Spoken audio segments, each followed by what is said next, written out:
Yo dudes, what the frig's up? Well, doing a little video about 1911s because it's been 100 years as of this month. I don't know exactly what day, and I don't know because I'm not a professional historian. But the most important thing right now is Metamucil. Mr. 45 Bullet recommended me this because I have poopy problems. Okay? He said, after I take this, my poopy problems will be over, and I can start a village, Mr. Hanky Village. Yes. So I'll give it a shot, Bill. I'm trying to lose some weight. Maybe this will help flush some of that fucking fat out of me. Anyway, hold on. My dog's being a bitch. Gia, get in here and lay down. Come here. All right. Yeah, can you tell I don't edit my videos? I don't give a shit. These are my doggies. Wait a minute. Let's get spin this fucking screen around. There they are. Gia and Lucy. Two beautiful pit bulls. Vic didn't get to these two. Looks like Vic dropped his dick on Sunday, huh? Let me tell you something, guys. Good things happen to good people. Just remember that. Okay? Good things happen to good people. That's all I'm going to say about that. Alright. This is going to be a video about 1911s because it's 100 years. They're 100 years old now. And alright, Liz, go lay down. Go lay down. Go do your lesbian shit. They're lesbians, trust me. Someday I'll get it on camera and prove it to you. Here's my three 1911s, and the inventor of the 1911, the designer of it, was John Browning. And the first manufacturer to manufacture the 1911 was Colt. So, if you're going to buy a 1911, and if you're serious about guns, if you're really serious about guns, you need to get yourself a Colt. Because it's the originator. Well, it's the first manufacturer. Now remember, basically, the saying goes, if it's not a Colt, it's a copy. And look at the bluing on that sucker. If it's not a Colt, it's a copy. Pretty much, that's pretty true. So the Colt is one of the most valuable, best reselling 1911s you can buy. So it's like an investment. You know what I mean? Kimber right now is the big boy on the block. This is my Kimber. It's a Kimber Custom 2. I used to have 5 1911s, you know, I'm down to 3. I'll get another one. I want to get an officer size. But I'm trying to find an officer size that's all steel. I hate that aluminum shit. What the fuck? So these are all steel, all these. These ain't no fucking aluminum. There's nothing wrong with aluminum, I just don't like it. They're supposed to be steel. So this is my Kimber Custom 2. Very, very pretty. And it's got a matte finish on it. And the Kimber finishes come off. They're not very durable, but I don't care. Basically, this gun will save your life. It's extremely reliable. So is this one. So is this one. The only difference between this one and them two, these are upscale 1911s. Now, high-end 1911s would be Wilson Combat, which is my favorite. Ed Brown, which I've shot and is amazing. And, Nighthawk Custom. There's a few others. I don't. It's in the morning. I suck at videos in the morning. I can't talk. I can't think. I'm fat. I smell. I'm hairy. I hate the morning time. This is a Springfield Gi. So this is the original. Well, not the original. World War I's the original, but this is one of the original World War II replicas. And as you can see, I'll tell you why. See how high that ejection port comes? It's up real high. And if you look at the more modern ones, they're lower. See how nice and low that is? See the difference? Very low. This one is like in between. This one's extra low. This one's kind of low. I don't know. So, what do I want to say? Everyone knows 1911 is my favorite handgun. pretty much every time they do a handgun countdown from all over the world, including the handguns made all over the world, the 1911 9 times out of 10 is always number one.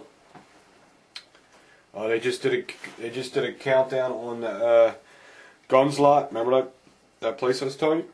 That place I was telling you guys about? Guns Lot. I have a channel over there now. It's new. It's just starting up, but this is my primary, and it always will be. But Guns Lot. I have the website link is on my front page. So if you want to check Guns Lot out, go ahead. It's pretty neat. But they did a countdown. And the 1911 was number one also there. The Rifleman channel did a countdown on handguns, and the 1911 was number one. And Guns and Ammo's done it, and the 1911 was number one. Okay, so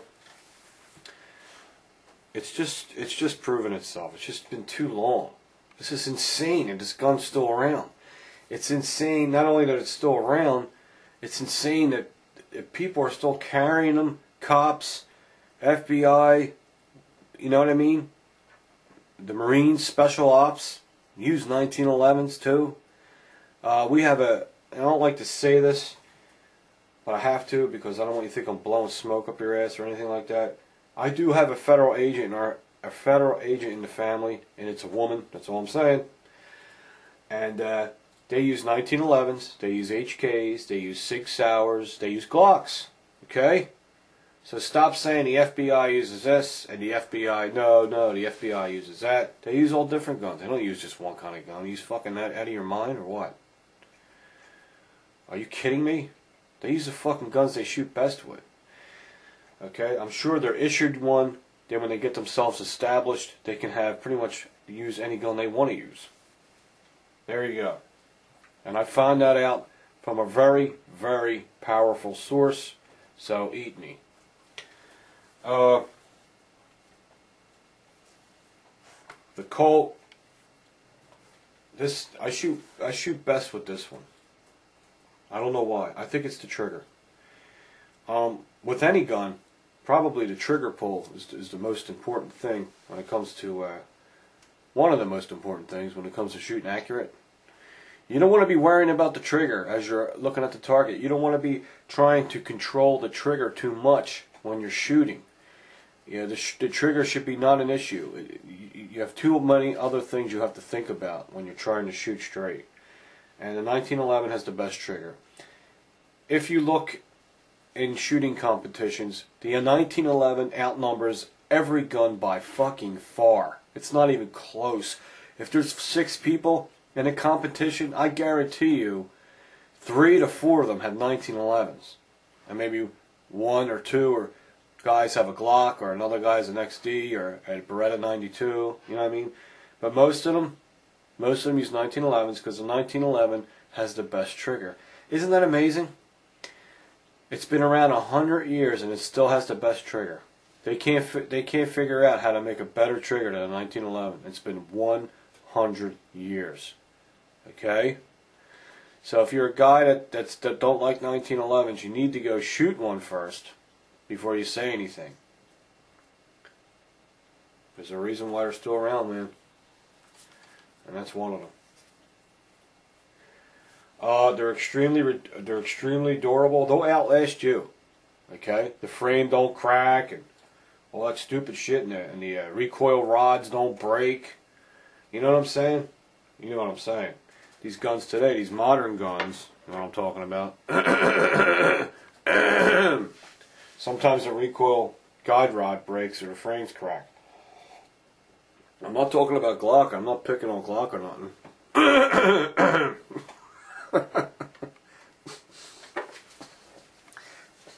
I just crack myself up sometimes. I'm only kidding. I love Glocks. You guys know that. The Glock guys get all ass hurt real easy, so I'm always breaking their balls. I love Glocks. What the fuck? I had my Glock 23 next to my bed last night. I like to carry them too. They're very comfortable guns to carry. So is a 1911. If you have a good holster for a 1911, because they're heavy, you need a good holster. It's a very comfortable gun to carry. But I wouldn't go past the commander size. This is a commander size. It's 4-inch barrel. and it's a good carry. The commander, and you have the officer is even smaller. It comes back to here, and then the frame comes up a little, so it only holds 7 rounds. Now this holds 8 rounds. The officer holds 7, so it comes up. The frame shorter, it comes up. I need to get one. I'm just trying to find one that's all steel, and I don't have any money anyway. So, but if I can find one that's all steel, I'd like to get a little officer size, and I'd like to get a Colt. I really would if I could. I was thinking about a Rock Island Armory, because I'll be carrying it and I want to beat it around. Them Rock Island Armories are nice, man. I know they're lower end, but they're the frame's cast, but the slides is hammered steel. That's not bad. The little power ordinances, they are fucking beautiful looking, but I just don't like that they're all cast. Maybe I'll change my mind about cast. I got to look into it more. But they got these little power ordinances, man. They're little tiny little things, and man, they look fucking awesome.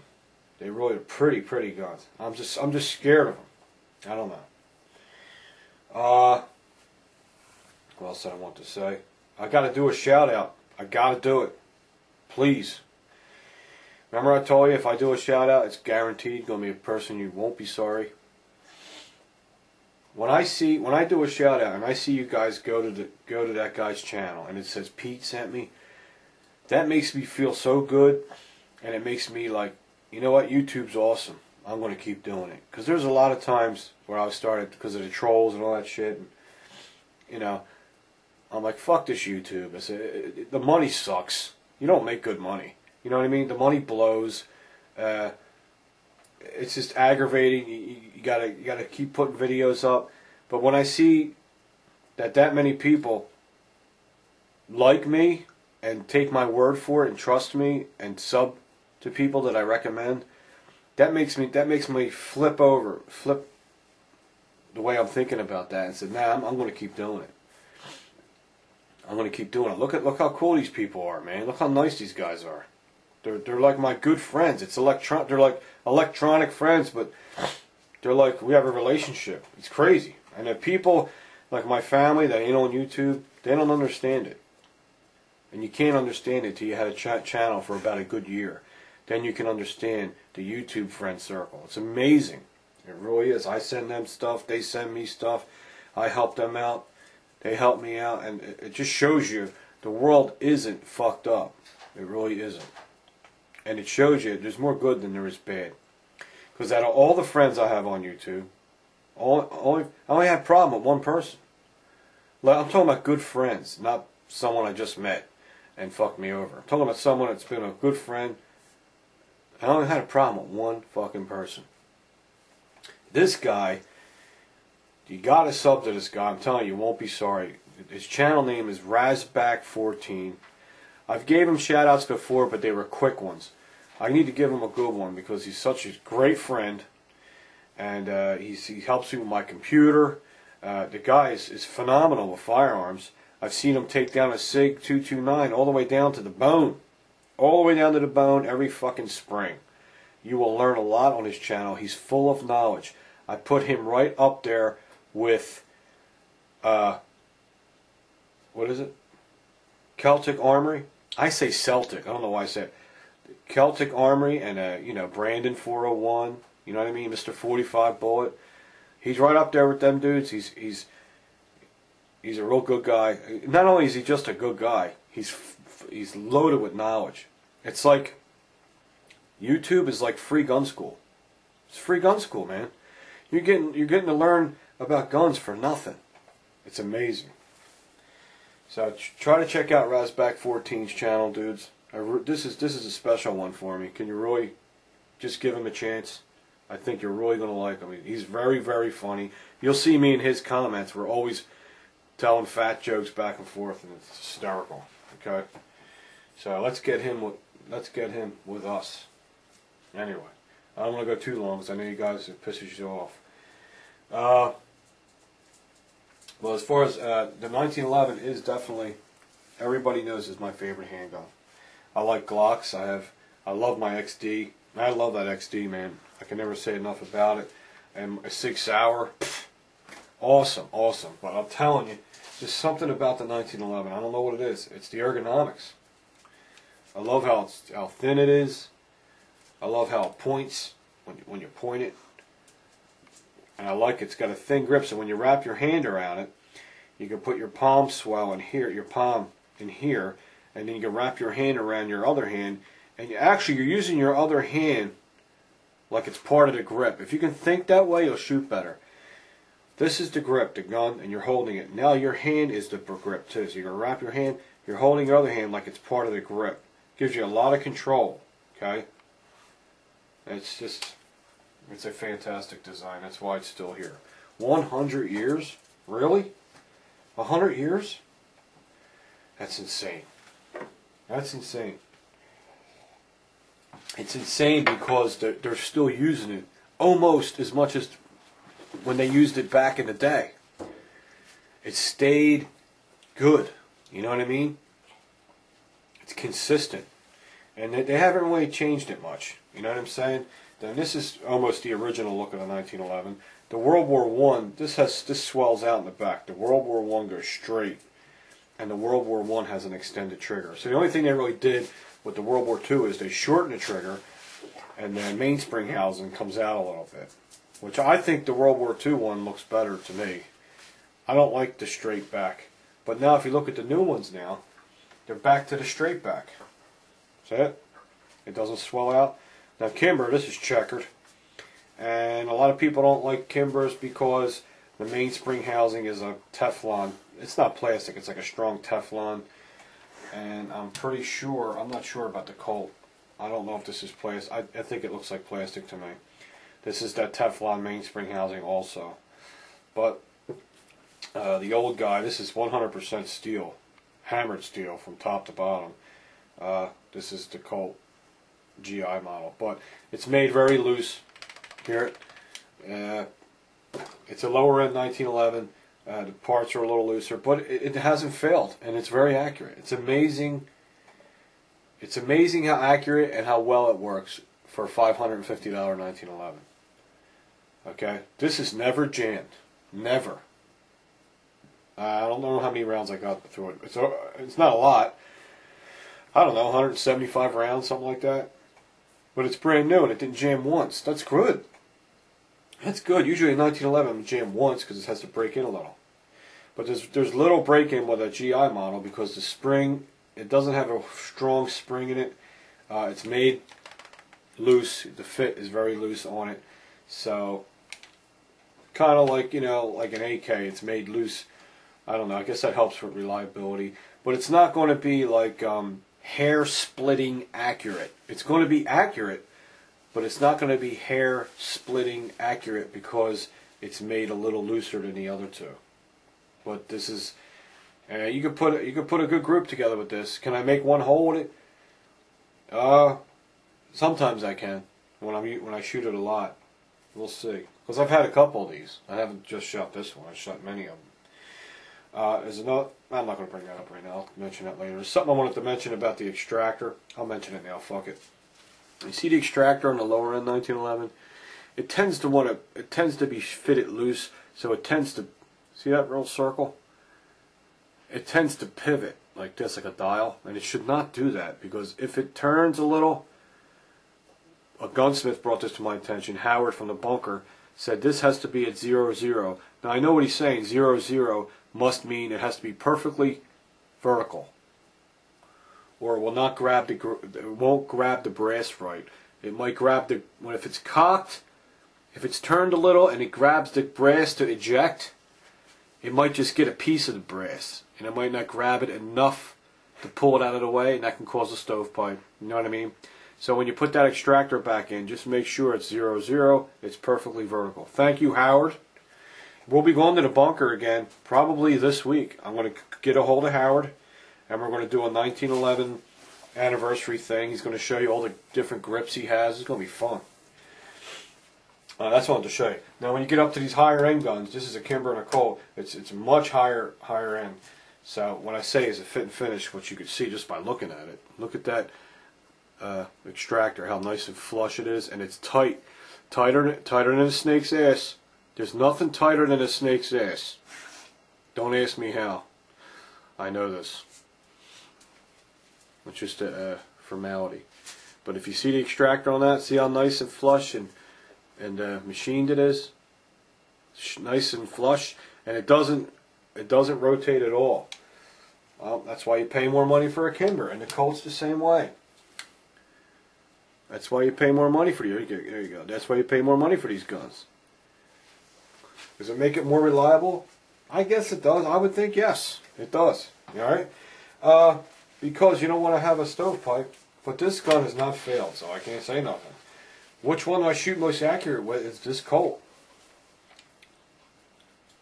How pretty is that Colt, man? Look at that. You know what I love about this Colt? It's very unique. It has old and new combined. Look at it. It has regular length guide spring rod, which I love. I don't like the full length guide spring rods. I don't think they help. That's all. I just like the way these look better, and I like the stainless barrel. How good would that look with a stainless bushing on there? I mean, a high polished one. You know what I mean? I want to call Colt and see if they can send me one. I want it polished just like the barrel is, machine polished. I'm gonna look into that because that'll look good with that. Okay, stainless barrel. Now this has a lowered ejection port, but it's not too low. It comes down just a little low, but it don't have a flare. I'll show you what a flare is. It's not flared, so it's old-fashioned and new combined. It has a unique hammer. Check the hammer out. It's got that circle hammer. I don't know what it's called. I like the way the hammer looks though. Very cool. It's different. No other 1911. Look at the beaver tail, the grip safety on it. It's unique. You think they're all the same, but they're not. See how it's shaped? It's different. It's just a little different. It's not extended. You know, nothing's extended. The mag release is not. The grip safety's not. It has like the GI sights, the mil spec sights. If you know what a mil spec 1911 is with Springfield, it has the same exact kind of sights as the mil spec. It's very, very, very. This gun is very unique. It really is. The bluing is unbelievable. I got the Warrior grips on it right now that I had on the camera. I think they look pretty good on the Colt. You know, just for now. I don't know what I want to put on there, but I just like the VZ grips on the Kimber. And this has a none of these. Oh, this one's loaded. See what I'm saying? So you always check. That said, it's early in the morning, man. My brain's up my ass. Okay, now it's safe. I feel very confident with this pistol because I shoot real well with it and never jammed on me. I got about 175 through it. Man, that's a nice trigger. There is no creep. You just put a little pressure and boom, it's gone. Act mag, see? I didn't know this gun was loaded. That's why you always check. Always check. But I ain't sticking my pinky in the fucking hole.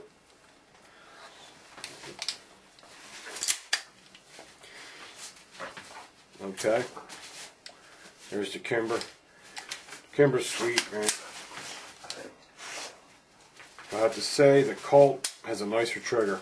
Because this creeps, and then fires. Okay? The Colt just fires. Use mine. This one, surprisingly, has a nice trigger. It has a really nice trigger on it. Let's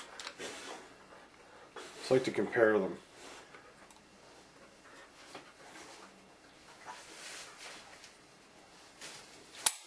It's a much harder trigger pull than these two. These are a lot lighter. Okay? But there's no creep. Like, this needs more pressure for the trigger to break, but there's no boom. It just boom. This one creeps a hair. This one has no creep. It's very light. That's probably why I shoot the best with the Colt. It's all on the trigger, man. You don't want to be fucking worrying about the trigger when you're shooting. Trigger control. That's it, man. It's my 1911 video. I don't know what else to say about it.